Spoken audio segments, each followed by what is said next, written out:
Gonna put What's you up, on the Nick? big What's up, screen. John? How you guys doing? Good. Yeah, very good. Thanks for joining us. Really appreciate it. It's always fun to chat to you. Some legendary conversations we've had over the last few years. Definitely. Yeah. Thanks for having me, guys. Appreciate it. No, I was just thinking, wow, it's incredible we never actually got you on, or I'd never even asked you to do it. I think I was worried you wouldn't want to do it, and then you were more than happy to do it. So thank you very much. Of course, anything for Nick, man. Appreciate it. Well, there's a lot of questions we have, and some fans here in the chat have questions. Sure, fire away.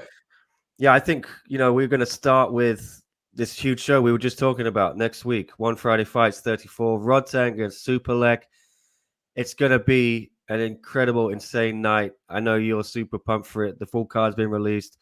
Just how much are you looking forward to this? First of all, Rodtang versus Superlek is the biggest fight in 50 years in Muay Thai. You ask anybody in Thailand, the entire country is riveted. On my social media, on the news feed, it's literally Rodtang Superlek, Rodtang Superlek. I mean, the media, social media, just people talking about nonstop.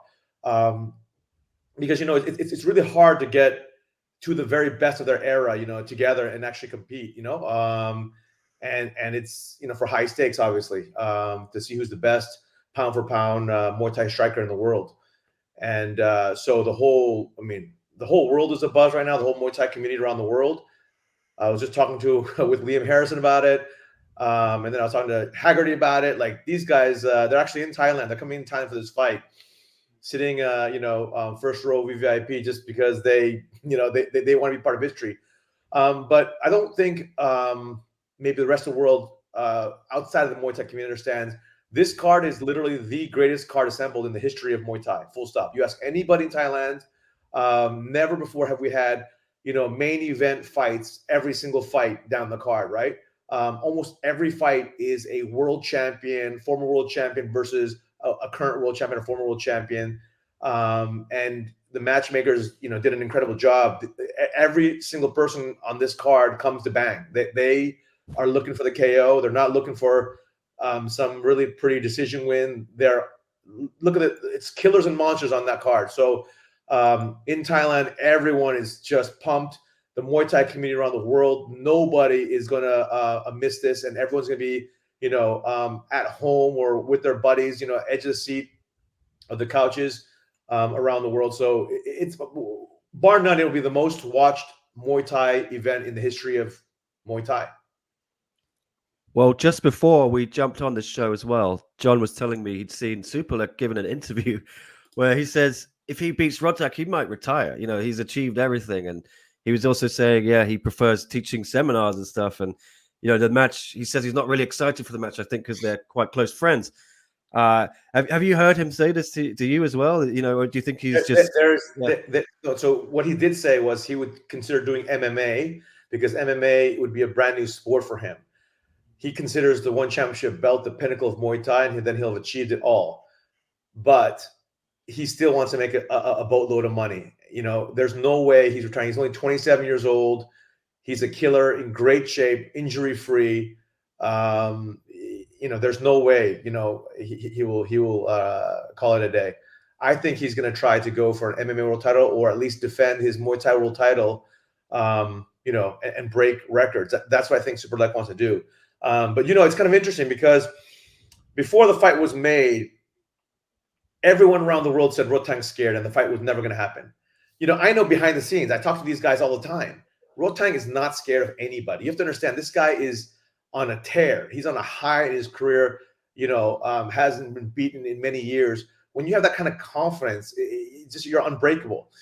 And it's interesting because, you talk to Muay Thai experts around the world, even in Thailand, people think Superlek is going to win. But I don't know, man. Like, the more I think about it, I think Rodtang is a scary dude. He's been training very hard. He's legendary for not training at all. I think he trained, it's kind of embarrassing. He trained 2 days for the Edgar Tavares fight in Denver, right? Literally had a 2-day camp. And his wife outed him on that one. And it was kind of funny, because I had no idea he trained 2 days. That's a level of talent that he has and power that he doesn't have to take it seriously. But of course, that's a downfall of every great fighter, right? when you saw Mike Tyson in his heyday, when he was coming up, he was disciplined, customado, training like a madman. And towards the end of his career, when he lost to Buster Douglas, he started having problems at home and girl problems, and then didn't train and lost his trainer, and then eventually got knocked out by Buster Douglas. So it happens to the best of them. But you see, Rodtang is very motivated. He's training very hard every day. You see the clips he posts, but that's only a fraction of what he's doing. So from my understanding, from both camps, from both their teams on the ground, Superlek and Rodtang are in unbelievable shape, ready to go even tomorrow. Yeah, I was going to ask you about that because some people seem to be saying Rodtang's not taking it seriously, and I think he went to a water park last week, a couple weeks ago, with his family, and people were saying he shouldn't be doing this. Where do you stand on that? Does it when you look on the outside, do you think these people should be allowed to live their lives? We maybe take it too seriously. I think it's human nature. You see, when you have nothing, you are willing to train all day, all night. When you have everything, it really takes a special, extraordinary athlete to say, I want to train even harder. I want to be the very, very best in history, right? And so I think it's widely known that Rodtang doesn't train very hard. Ever since he won the world title he hasn't been, razor sharp. He hasn't trained every day. He's, again, when you have a 2-day training camp, that's pretty insane to me. That was shocking to me, actually. Where Superlek is known to be very disciplined, or Nong-O is very, very disciplined. They train, day in, day out, whether they have a fight or not. And so, to each his own. At the end of the day, Rodtang is fighting for his family. Superlek's fighting for his family, and their obvious respective teams, and for the right to be called the best in the world, pound for pound. And they have to. By now, both are so experienced. They've each fought, I want to say, 300 fights each around there. I think Rodtang's up to 400, if I'm not mistaken, and maybe Superlek's at 250 or something. But these are killers who've been fighting all their life. They know their bodies by now. They know how to peak. They know what level of training is required, and they also know how to relax and stay calm and level-headed, right? I mean, a lot of times if you're in camp and you're training very hard and you're very obsessed, singular-minded, and not thinking about anything else, you can almost like mentally mess with yourself before you actually step into the ring. So I think that is Rodtang's way of letting the steam off. A lot of people saying you guys were hesitant to book this fight as well. And, we had it booked in March and then it fell through. Rodtang got injured. And then it's only been rebooked now for September. Were you hesitant to do this? Did you not want to put these two together yet? What was the reason you didn't go back to it so quickly? The thing, the way it works, at least in one championship, is the matchmakers literally are meeting every day, coming up with fights, cards, multiple cards. They're working on 4 or 5 cards out for our bigger cards, for our Amazon cards, and then they work on the weekly cards. They're also out 4 or 5 cards. So there's constant barrage of this fight, that fight, this idea, that, and sometimes, believe it or not, big fights get lost in the shuffle. I don't think it was anything intentional. No one said, of course, fans online were saying, hey man, they're intentionally doing this. No, we were trying to make it happen as quickly as possible. It's just, one thing led to another, and there's other fights, and there's, we have an entire roster full of the very best fighters on the planet, and they need to be fed. So, when Rodtang pulled out of the first Superlek, we moved on. You move on very quickly. You don't just sit there and say you want to make it. Of course, any given moment in time, we know, the top big fights that the fans want to see, that we want to see at any given point in time, but it doesn't mean you can make it happen right now, just because there's a multitude of factors. There's, of course, what's happening with one champion. There's what's happening with athlete, personal lives, professional lives, on both sides. And some fighters just honestly decline. I mean, they decline and they talk a big game, on social media, as if one champion's not giving them opportunities or whatever. But behind closed doors, we know, I'm not going to badmouth any of it. I just tell you that there are some people who turn down fights and then talk on social media as if they're not getting fights. Were you seeing that reaction Rodtang got in Denver and thinking, well, actually, maybe we should not risk him losing that belt, in a really high stakes match with Superlek. We'd like to keep him with a championship for when we come back to America. Did that factor into your consideration at all? No, I think there's always big fights and big stories to be made. I mean, the Edgar Tabara situation was he's a WBC world champ, and it was Cinco de Mayo, so there that we wanted to play on that theme. And so if Rodtang was a champion, he would get the opportunity. If it was Superlek, at Superlek I could actually flown in. We had Superlek fly in case Rodtang missed weight, right? And so the thing is, I was just looking at the social media stats of our athletes. When Rodtang joined ONE, he had 14,000 followers total. And now he has 3.6 million followers right across his social media platform. Stamp, when she joined, she had 2,000 followers, and now she has 1.8 million or something like that.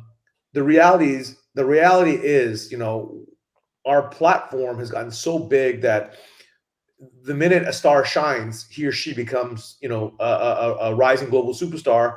And of course, if he or she wins a belt, they become a full-blown superstar. I think we saw that, whatever country Rodtang goes, he gets mobbed. It's crazy at the airport, in customs, immigration, in restaurants, when they do these seminars in America or whatever country they're at, in the UK. Our superstars are bona fide global superstars, and it's not just these guys. I mean, we have so many athletes now that are in the 2, 3, 4, 5 million followers on social media, and I think that's literally just happened in the last, call it, 4 or 5 years, when we see the explosion of followers for our athletes. Obviously, seeing this explosion of our social media followers on ONE Championship, but it's awesome to see now that all these athletes are getting the attention they deserve, the credit that's due, and of course making insane money, right? I mean, the money they're making, I don't know if you guys have been paying attention to ONE Friday Fights, but one night we pay more than their entire careers, and these are world champion strikers, the very best on the planet. And so we're really changing the game, and that makes me happy. That really makes me happy when I see, coming from Thailand, coming from the Muay Thai community. The thing that irked me growing up was how, these were the best strikers on the planet. Any martial arts, any stand-up, these are the best strikers on the planet. And when they retire, they end up becoming, tuk-tuk drivers. They started poor, out of Isan or Buriram, and they end up poor after their careers because they are often cheated by promoters or gym owners or girlfriends or whatever it is, right?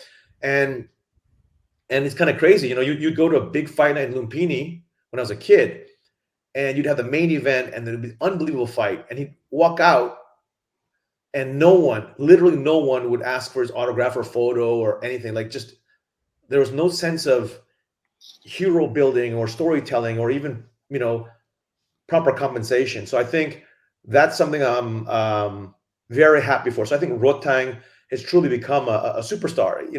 He walks in Japan, they're gonna go crazy for him. I have to admit, I was very surprised. I think the right word was shocked when we went to Denver, and Rodtang had a bigger ovation for the entire crowd than DJ did or any of the American stars we had, right? And Rodtang doesn't even speak English, so it's just, the world is more connected than ever before. The digital economy, social media, everything. You can not speak a language, but you can understand the art of fighting. You, as a fan or as a fighter, that these are the very best on the planet, and you have the appreciation for it. Yeah, I think Rodtang undoubtedly the biggest star in ONE right now, and I'm going to ask you one more question about him, and then I'll throw it to John because there's lots of other topics we wanted to ask you about. But Rodtang, yeah, win or lose this fight, I think there's still big fights out there and stories like you mentioned, and one of them, someone keeps asking in the chat repeatedly, Damien, to ask you about Takeru. So yeah, is Rodtang Takeru in Japan still on your mind? I think I asked you about it in Denver after that event, and you seem to be up for it. Yeah, we definitely want to do Rodtang Takeru, but these big fights, just like Rodtang and Superlek, they take a lot of coordination because there's a lot of parties involved, believe it or not, to try to make it happen, right? So we'll see. You know, I'm optimistic, but I don't want to announce anything until you know, everything is signed and done. And do you have any plans for Takeru, like before Rodtang? Is he going to get a warm-up fight, something like that? If we can't make Takeru versus Rodtang, then yeah, we would slot him quite quickly. You know, against one of the many great strikers we have on the roster. Yeah, he's ready to go. He's itching. Yeah, would it be in Japan, or would you be able to bring him to Thailand or Singapore? I think it would be Japan. You know, that's our gut right now. We'd love to do it in Tokyo. Takeru is the biggest combat sports star. After Tenshin went to boxing, you know, Takeru has become the face of combat sports, whereas Tenshin is the face of boxing now in Japan, right? Or Inoue is. And Tenshin is a rising star in boxing, but the face of you know, martial arts, Kakutogi in Japan is Takeru right now. Okay, well, John, sorry, I've hogged the mic for a while. Sorry to you.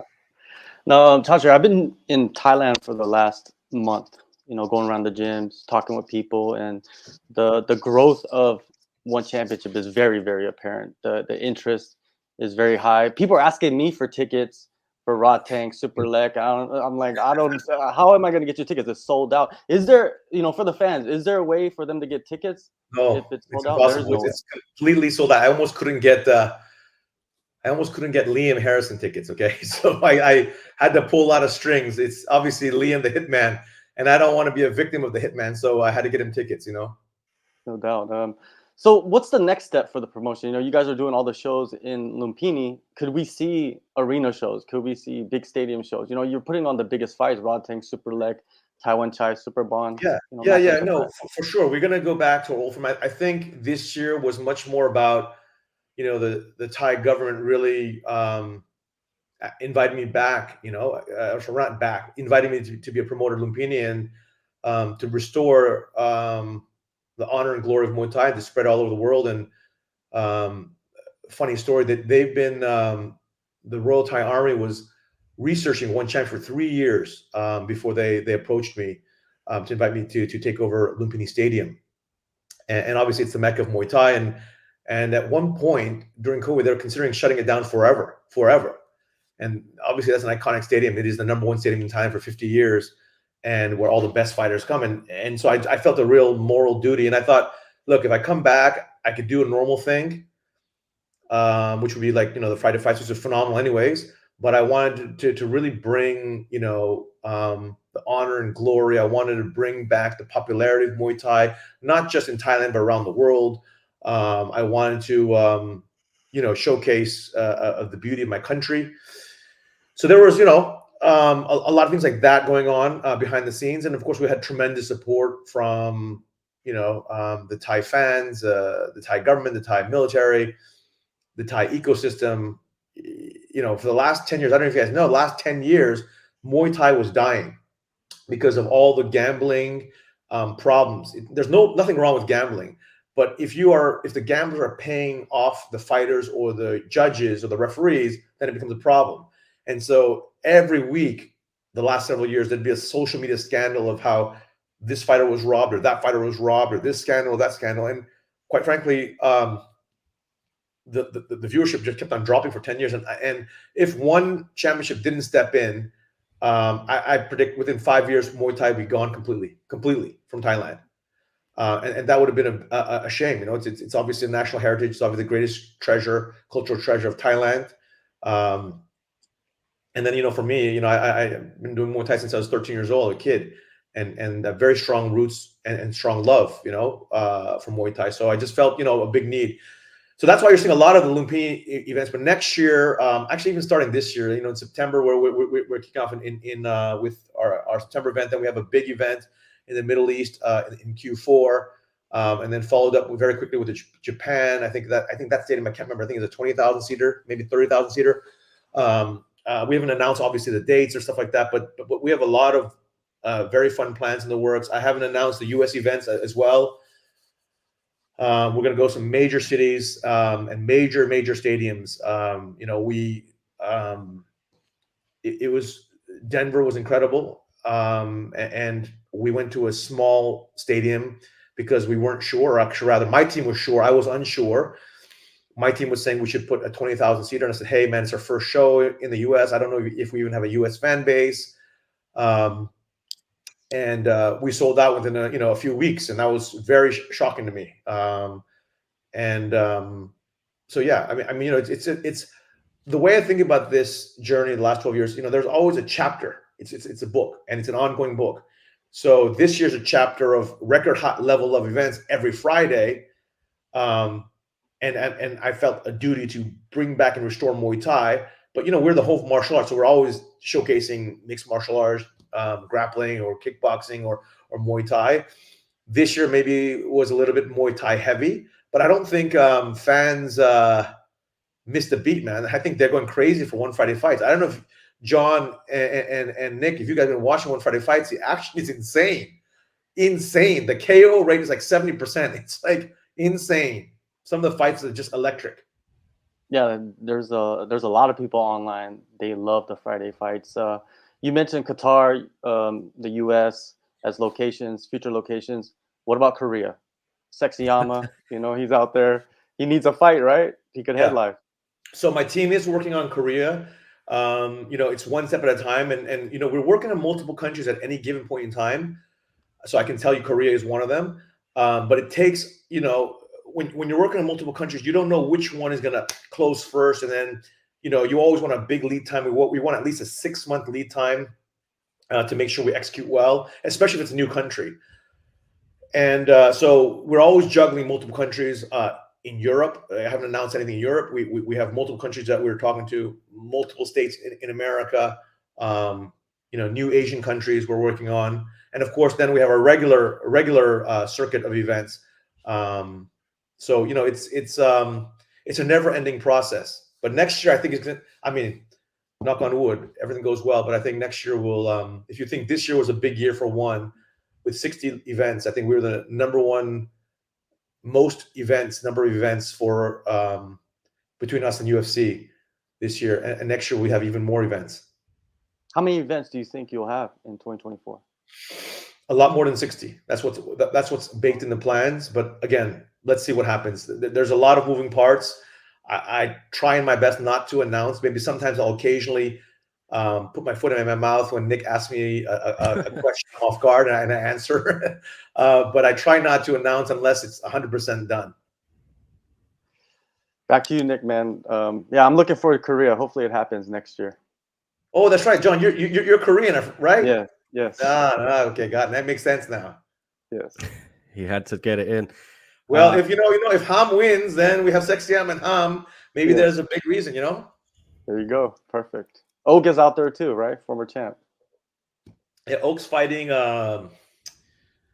He's fighting soon as well. I just saw his name on one of the matchmakers' cards.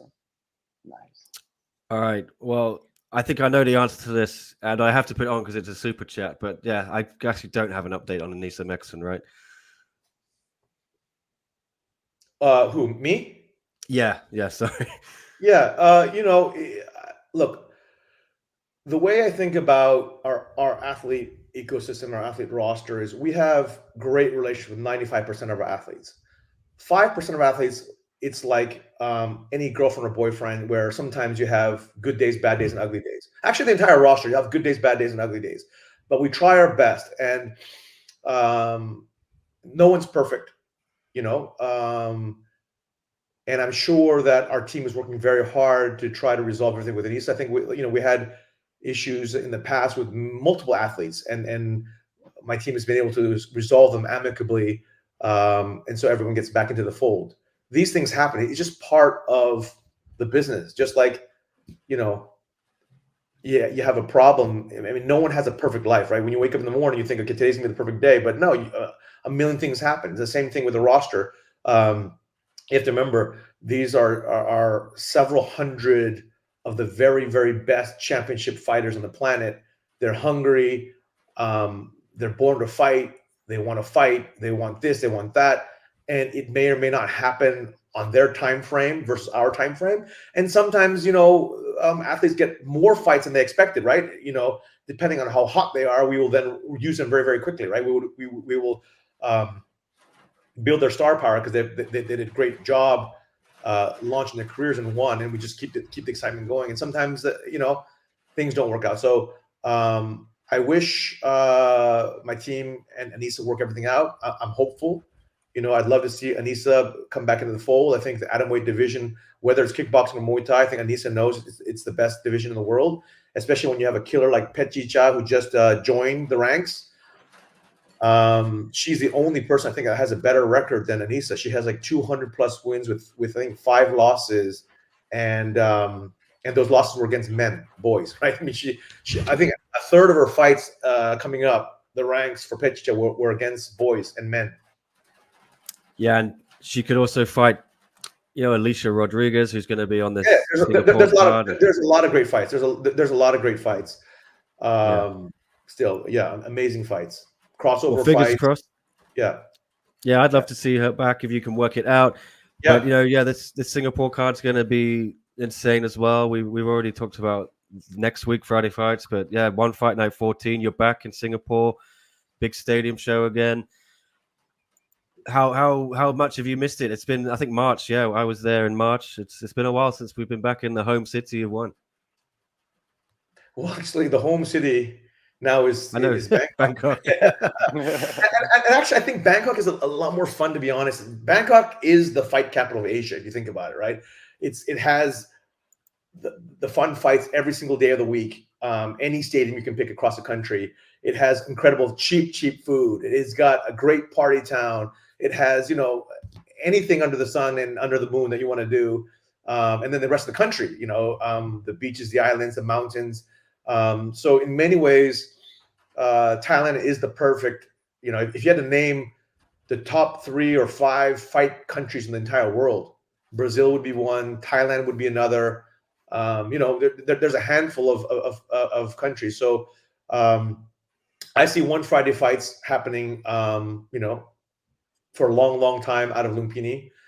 Again, but we're adding fights, and this year was the chapter of, reviving Muay Thai, introducing Muay Thai to the world, on the global stage at a high frequency with the world's very best Muay Thai strikers on the planet, and then the next chapter is getting back to our roots. You'll see very quickly when we make some announcements between Qatar and Japan and a few other big stadium shows, and the U.S. shows coming up, a big stadium now. I think it's good to have a high frequency show like a One Friday Fights that keeps the fans engaged with the athletes, the stories, the achievements, with our brand, with our production value, the whole thing, the whole ecosystem. And I'm sure for you, Nick and John, having that content every week, having something to talk about, having something to write about it, it's a lot easier than having a big stadium event once a month or whatever, or twice a month. Having that every Friday, so at the minimum you have 50 Friday fights, and then after that you have the Amazon One Fight Night shows, and then you get the numbered events back, and then we get the full calendar, right? And then that's just in one region, and now we're talking about the U.S. and Europe as one expands around the world. You're gonna move that swanky office, Singapore, over to Bangkok, or what? No, I think the global headquarters will always be here in Singapore, but we do obviously have a very large team in Thailand now, with our Thailand, the One Champion Thailand staff. Well, speaking of Singapore, I got to ask you about Angela Lee. I saw she's going to do a seminar at Evolve, I think, after the show, and I know you said before that she's going to come make a big statement. Any update you can give us from her, or which way she's leaning to, whether she's going to retire or continue fighting? I'll let Angela answer that. Of course, I do know the answer to everything. Angela is going to break some news on ESPN, I think this week, if I'm not mistaken. And then she's going to make a major announcement during fight week of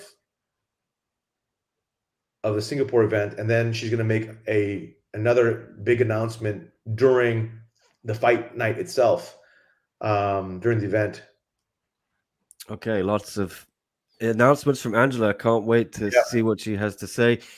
Yeah, John, do you want to ask another question? I got a few more here. If Chatri's got time, I know we've had you already. Fire away, I man. appreciate it. Of course. I gotta ask you about we talk a lot at the events, Nick, but we never get a chance to talk like this. So I'm game. Appreciate it. Well, something outside of one championship, but I think it affects the sport is the sale of Bellator. What are your thoughts on that and the rumors that are flying around? First of all, I have a lot of respect for Scott Coker and what he's built. I think that, again, when you look at just pure metrics, pure verifiable numbers, I know there's a lot of rhetoric by different organizations saying they're this big or that big, but as a fan, I'd encourage everybody here, just go to Facebook, see how many followers UFC has, how many followers does One Championship have, how many followers does Bellator have, right? And you get a sense for the different scale. And then you download the Nielsen report off Nielsen.com and see the scale of viewership on TV, et cetera. But it doesn't take a rocket scientist to figure out that the two big 800-pound gorillas globally for both, viewership numbers, actually every metric you want to count, viewership, revenues, roster size, organic video views online, social media followers, et cetera, right? It's the two 800-pound gorillas are UFC and one. UFC being the largest player out of the Western Hemisphere, and we're the largest player out of the Eastern Hemisphere. And this is the first year that we've surpassed the UFC in terms of number of events. And I think it's just going to continue because we have a very aggressive team and a very aggressive vision for what we believe is the way to do combat sports. And it's not an accident, I think, that UFC and one are 180 degrees opposite from each other in terms of their DNA, their ethos, their brand values, and the like. Right? It's just very, very different. Starting from the very top, we're just very, very different people, and I think that's something that fans can enjoy both properties. And the world's big enough. There's 8 billion people. So what I would say is, I spend a fair amount of my time. Actually, all of my time, obviously, on building one, but some of my time, a fair amount of when I do focus on outside what's happening, I focus most of my attention on what's happening with the UFC. My corporate development team gives me the scoop, and I don't really pay attention to the small competitors. All right, fair enough. Ton Lee, Ilya Freimanov, they're going to be fighting for the interim featherweight title. We spoke with Martin Nguyen a few weeks back. He was pushing for the title shot. I believe he's in Florida in camp. What's next for him? Could we see him against Gary Tonin?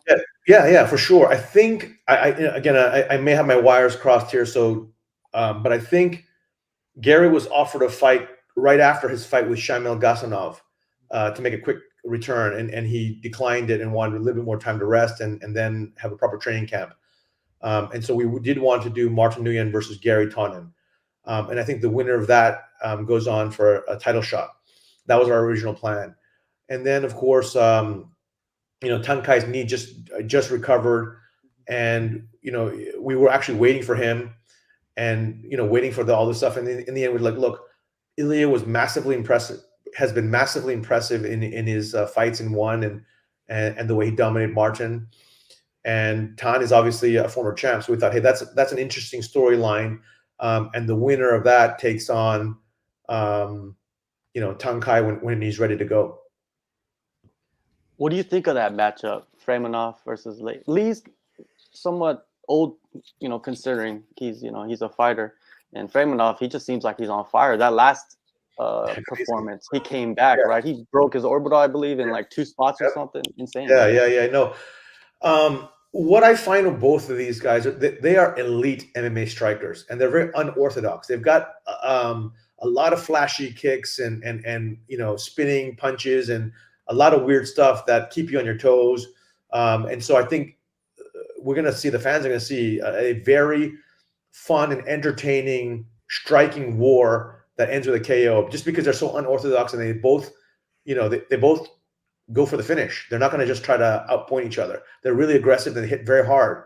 And so I think one of them is going to get clipped, and it's going to end early. I just have this feeling it's going to end in 1 or 2 rounds. Nice. Back to you, Nick, man.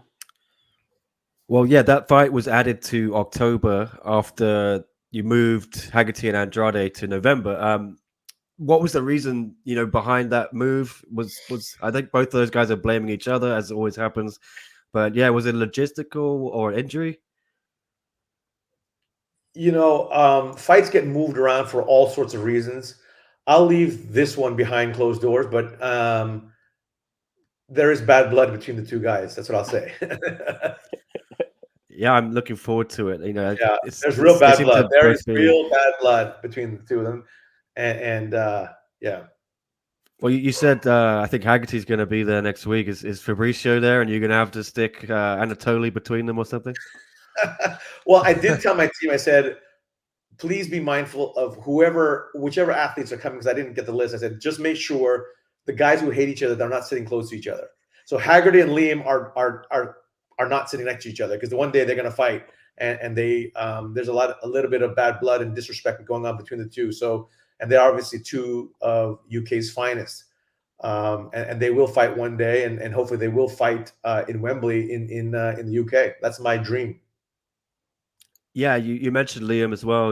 He's going to be there. And have you got anything? I think he told us he wants to be back in October, and he has something lined up. Is that no? So Liam Harrison just updated my team a couple of days ago that he just saw the doctor, and the doctor's not clearing him until November, that he's allowed to go full on training camp. So he will not be ready by, unfortunately, January.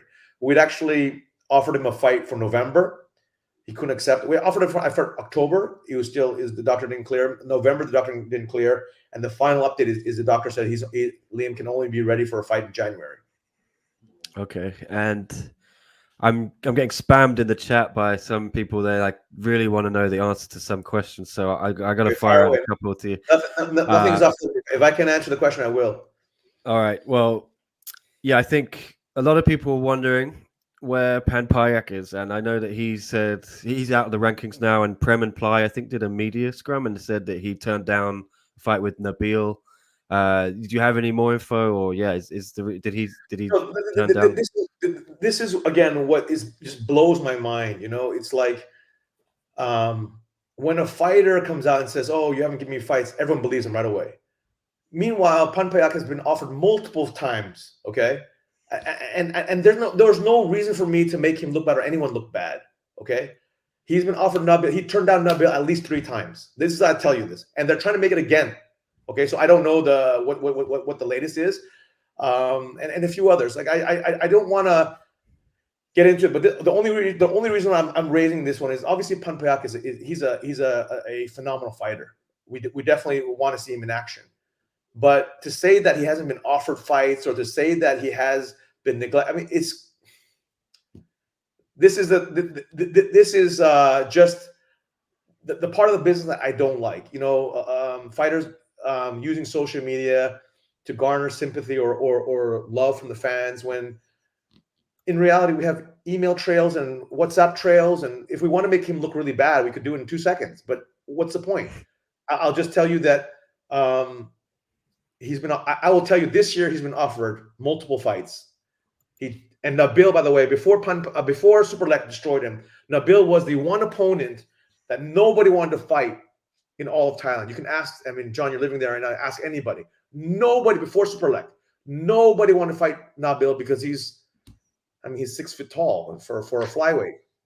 And so I understand people turning him down. I understand it because before Superlek, it was impossible to find Nabil an opponent. It was impossible.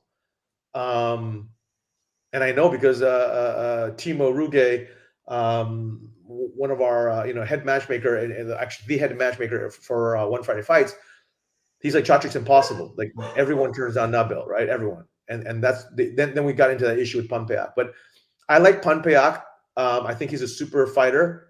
But it's not fair. It's not right to my team that fighters come out and say they're not being offered fight. It's just not. I don't understand it. I don't understand why would a fighter do that. Maybe they just feel the need to get attention? I don't know. I just don't know, because obviously it makes my team upset. Like, why would you? If we really wanted to make someone look bad, we just release the emails and messages, which we won't. There's no point. I will just leave it at that.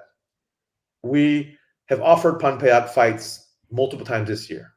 100% fact, verifiable by emails, messages, and whatnot. I didn't, and I was not personally involved. When I asked what's happening, they showed me. Okay, and another one people are asking about is, I think I can combine a couple. They want to know if Anatoly is going to fight Amir Ali Akbari or if it's going to be Rug. And yeah, do you have any update on the heavyweight title picture? So Anatoly has been begging, and this is again another one of these funny things. Anatoly's been begging to fight Renier de Ridder at middleweight. Renier has declined that fight. This was, I don't know. I wasn't involved in this. The matchmaking with the team was. And Renier's booked now, right? I think. I think when Anatoly beat Arjan Bular, I think he called out RDR. I think, I can't remember. Maybe my mind's fuzzy. And then at that point, I think my team had offered it to RDR, and RDR declined. So these things again. Big fights take time, take the right kind of magic to work, and all sides have to be aligned. But I think the next big interesting fight is going to be RDR versus Anatoly 2 at middleweight. Okay. I got another super chat, so I feel I got to ask it because they paid $5. So your Kim, they paid $5. How come I'm not getting any revenue? Yeah.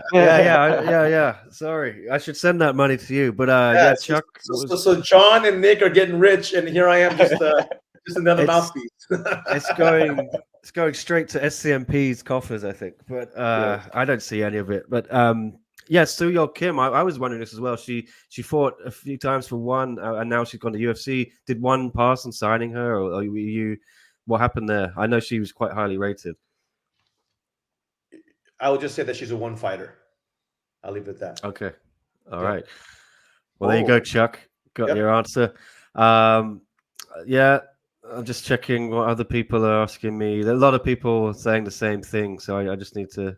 Akimoto, anything update on him? I know that he was the former champ, lost to Pettenong. He's not in. They have the super fight now. Haggerty Andrade. Is Akimoto going to have a contender fight? Maybe. Yeah, I think Akimoto is definitely in the mix for sure. I haven't talked to my team about Hiroki.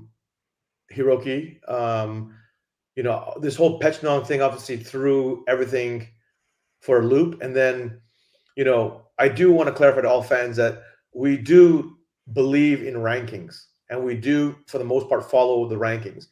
But we do love the creative aspects of super fights across sports, across divisions, whatever it is, because a little bit of unpredictability for us is exciting for fans, exciting for athletes. And, we're the only promotion in the world that you can actually hop between sports and test your mettle, right? I mean, Fabrizio Andrade wants to go down as the greatest combat sports athlete in history by winning world titles in all the three sports, right? Same thing for Roberto Soldic. So, this is, I think, adds another layer of fun and excitement and storytelling for fans all over the world. So we will follow the rankings for the most part, but when the occasional kind of like, wild, a curveball out of left field happens with the whole Petchnong situation, then we're like, okay, what do we do? Do we just get number one, number two, which would be the standard thing, or do we just think that? And I asked the matchmakers to think of something creative and fun, and then said, how about current MMA champ versus current Muay Thai champ under kickboxing rules? I thought, wow, that's pretty intriguing.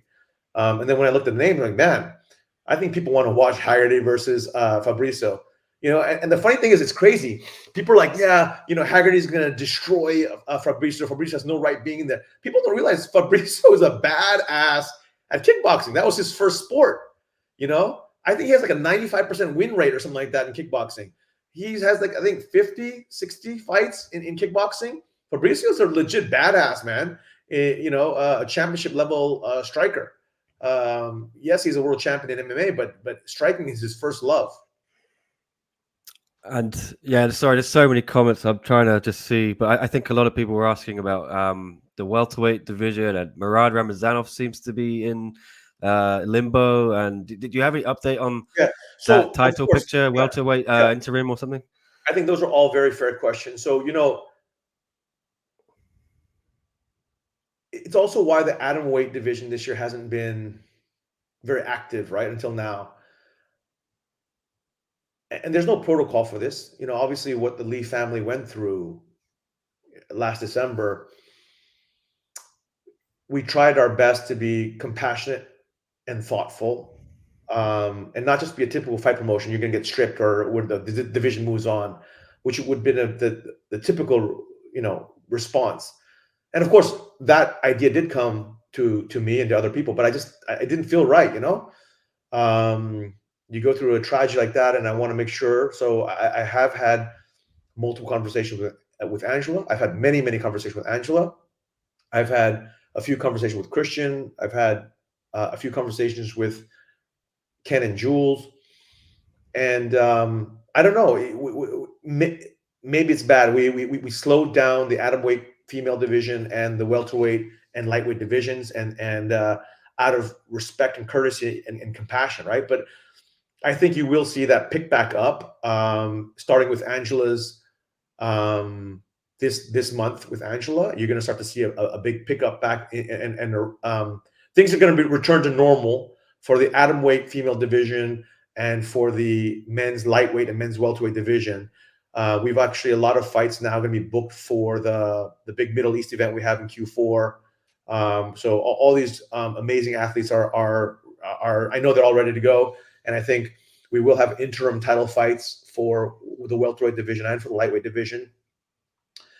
Christian I did ask Christian for his blessing on this, on moving the division on with interim title fights, and he was cool with it. He wanted to, he and I spoke, I don't know, a month or 2 months ago, and he wanted to take some time off. He just had another baby, Tommy, his baby Tommy, a little boy.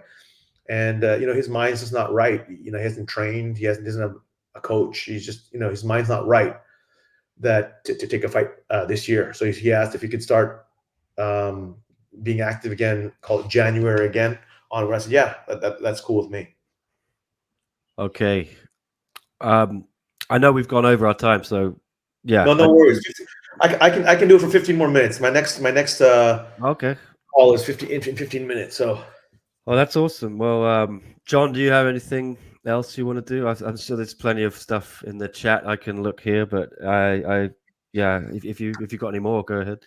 Of course, I'm curious on the status of Petrosian. The last time we spoke to Yeah. you.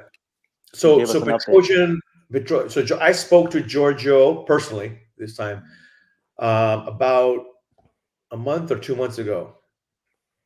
Maybe it was 2 months ago, and he does want to have one more fight in March. So he's backed off his kind of retirement talk, and he said one more fight he wants to do in March of next year. Okay. And what about Chinggis? You know what I mean? Like, it seems like he's on the top of the list on the pound for pound list. You know what I mean? He's done phenomenal. His last performance was great. What's next for him? I have not personally spent time thinking about it. I know my team has. Either they want him to cross over to Muay Thai, do a super fight with Tawan Chai or something, or potentially face Petrosian. I don't know. A lot of names were being thrown around rather, and yeah, there's no doubt that Chinggis is the best pound for pound kickboxer in the world right now. Could we get Petrosian versus Chinggis early next year? Is that a possibility? It's a possibility, but I don't. I'd have to talk to Giorgio. I really don't. I really don't know where. He has one. He said he wants to fight one more time. But I didn't get the sense it was. You know, when a fighter really wants a fight, they're chomping at the bit. You know, like Anatoly, he's ready to fight tomorrow. You Yeah, know, yeah. and then when you get the sense when the fighter's like, just I want to do one more, you know, with enough time, and you know, it's a different state of mind. Giorgio has accomplished everything there is. Right? He won the $1 million Grand Prix. He won the world title. You know, in one. He's done it all, and I think he wants. I don't know, but this is my gut: is that wants one more fight to um, to call it a day on his terms. That's my kind of gut. And Demetrius Johnson, he just recently competed in a jiu-jitsu. What was it? The IBJJFs, I believe so. Yep. He just competed, right? Did that worry you any? You know, possibly he could possibly get injured. No. I knew he was going to win, Oh, and here's why. You know, I'm a brown belt too, and he's a legit world class brown belt. I knew he was going to win because I looked at the bracket, and here's the thing that they don't tell you, you know, about IBJJF. If you're fighting the black belt division in Masters, your chances are you're going to face a legend in the game, like, you know, someone who was a world champion at his or her peak, you know, in the 20 when he or she was 20, and now he happened to be 35, maybe a little slower, but still world championship material, right? In the brown belt division, it means you started jiu-jitsu later in life. That's what it means. There's no way you started as a kid competing as 5 years old, and then you're still at you know, a brown belt 35. You get my point? There's just no. So they were legit killers, because I watched that video that DJ put out of all the. I mean, man, those brown belts were high level, legit. Actually, they were for all intents and purposes black belts. I mean, solid competitors, but they weren't world championship athletes like a DJ. You know, DJ's next level, his movement, his mental strength, his fitness. I mean, I don't know if you saw some of his fights. He wasn't even breathing. I'm like, my goodness, the guy was going 100 miles an hour, you know, straight fight after fight. He wasn't even breathing hard. I'm like, that's like impossible. He's next level fitness. And then I asked DJ afterwards, you know, hey, what's your resting heart rate? He's like 42. You know, to be 35 years old, 36 years old, and have a resting heart rate of 42. It's, you know, he's the GOAT. But you know what I love about DJ? How many world champion legend GOATs like him would risk their reputations fighting Rodtang in Muay Thai, risking literally getting knocked the hell out, right, by a world championship, like, and then go and compete in IBJJF Masters World Championship for the fun of it. Like, he could get injured, he could get embarrassed, but he's like, I'm a martial arts Chatri, I want to challenge myself.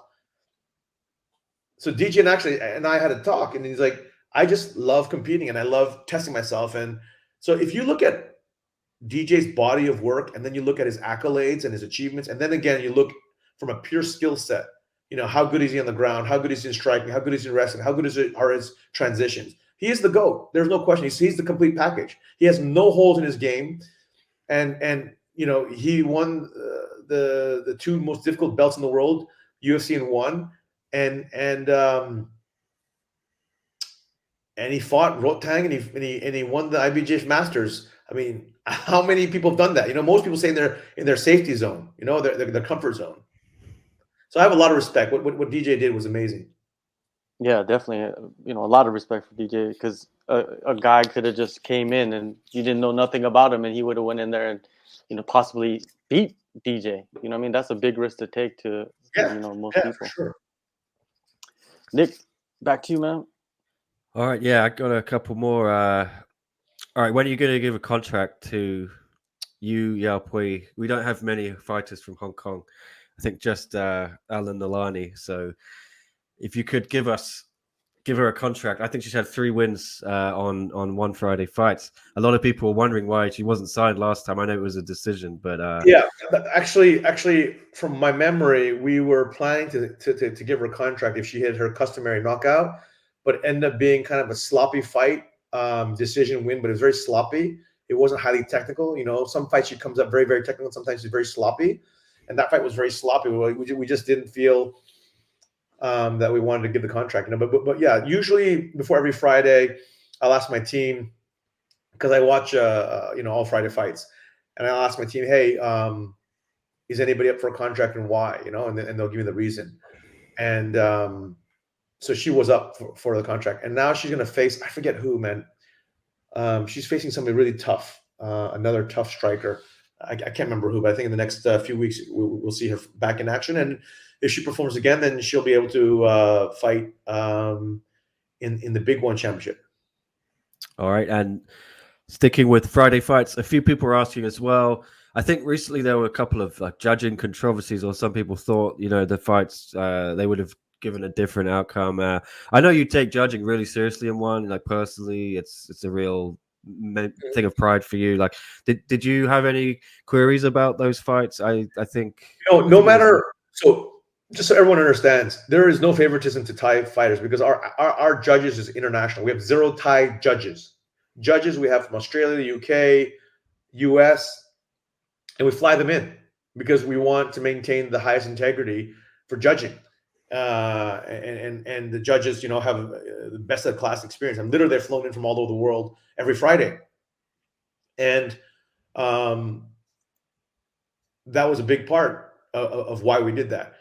Now, even if you have the most honest, most unbelievably competent judges, if a fight is close, you're going to get controversy. There's no promotion in the world that has a 100% accuracy rate of decisions. None. I mean, they can hire all the way, and that's when we bring folks like Herb Dean in to make sure we have the very, very best judges and referees, right?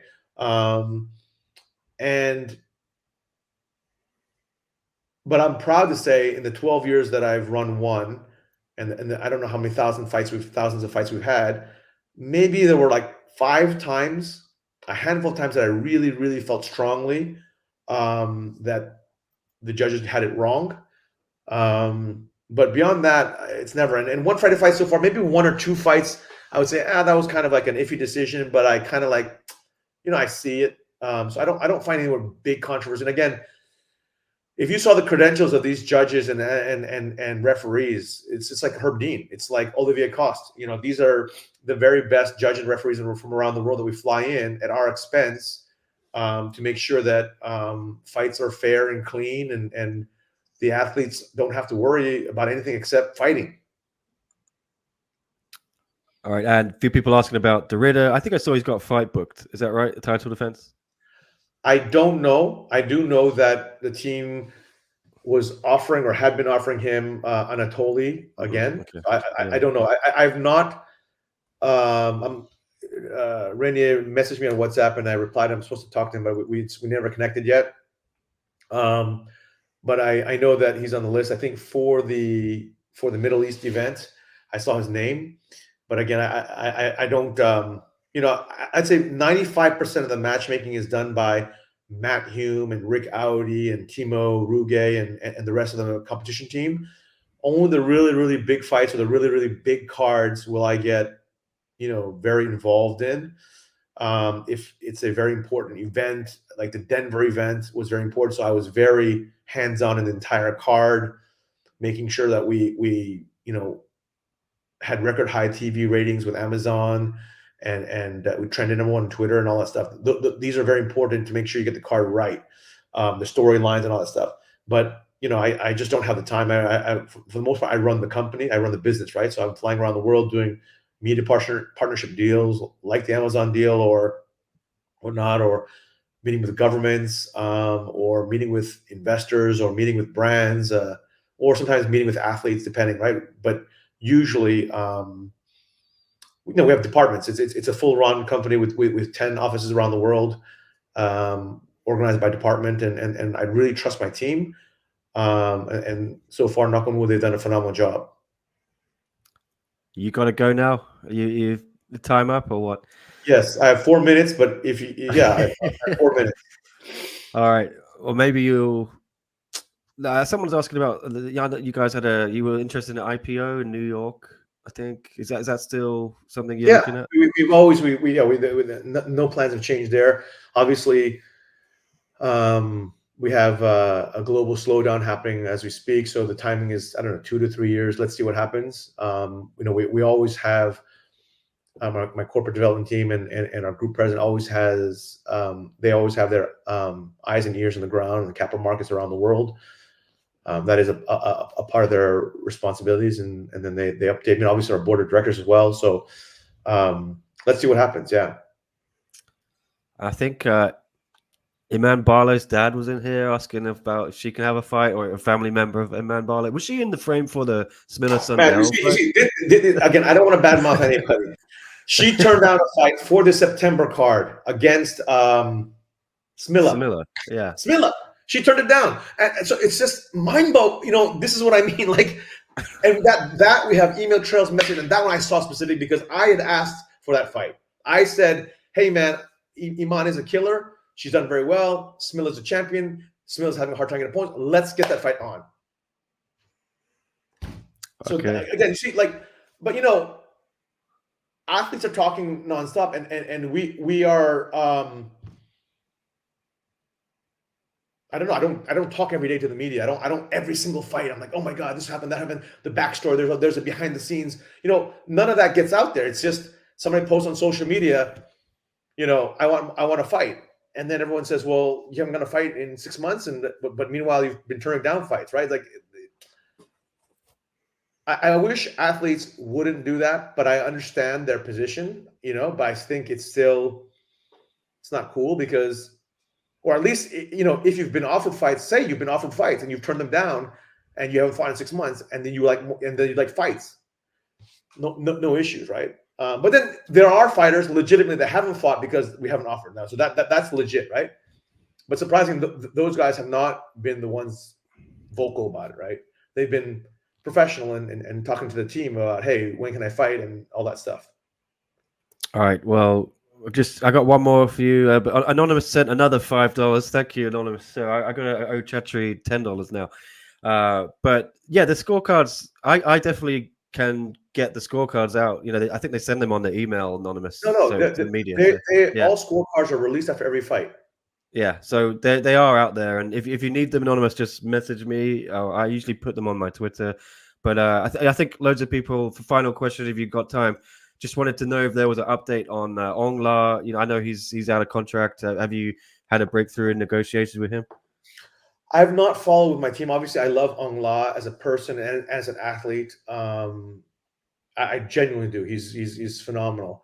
I've not personally been involved at all whatsoever. And it's not because I don't like him or I don't love him, whatever. I have a million priorities now that I don't deal with athlete stuff unless, something major happens that the team is asking me. So I don't have any update on Ong La. And that was the last time I got an update was in Denver. Was a few months ago. So I have not been part of those discussions. It's very rare possible that my team and Ong La are close to something. I just don't know. I've not been in the loop on that one. All right. Well, we've had half an hour. We've done an hour, and there's still so many questions. But guys, we got to let Chatri go. He's got some more stuff to do. But yeah, thank you so much for joining us, and it's always really insightful. And yeah, and I look forward to the next chat. Hopefully, see you next week in Bangkok. Definitely, I'll be there, buddy. Take care. Take care, John. Take care, Nick. Appreciate your time. See you next week. Thank you so much. Cheers. Bye, guys. Bye. Hey, what's going on, everybody? Dom Lau here from One Championship. You are tuned into the best damn martial arts news outlet anywhere in Asia. SCMP Martial Arts, baby. Give them a follow.